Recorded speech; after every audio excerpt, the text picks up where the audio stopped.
మీలో చాలా మందికి ఒక సందేహం ఉంటుంది.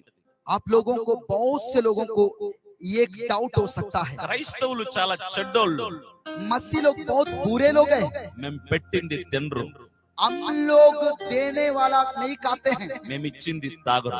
हम लोग दिया वाला पीते नहीं है। ఎవరు సార్ చెప్పారు అలాగా? ऐसा किसने बताया जी? నన్ను పిలవండి మీ ఇంటికి, मुझे आपके घर में बुलाइए, మీ పేరు ఏదైనా, కులం ఏదైనా, మతం ఏదైనా, మీ ప్రాంతం ఏదైనా, శుభ్రంగా నేను మీ ఇంటికి వచ్చి మీరు పెట్టింది తినేసి చేయగడుకొని వచ్చేస్తా.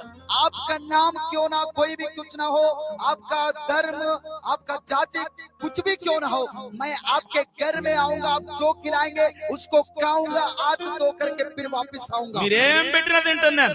आप क्या भी खिलाओगे तो मैं खाऊंगा। పెడితే క్రైస్తవులు తినకపోతే అది వాళ్ళ తప్పు.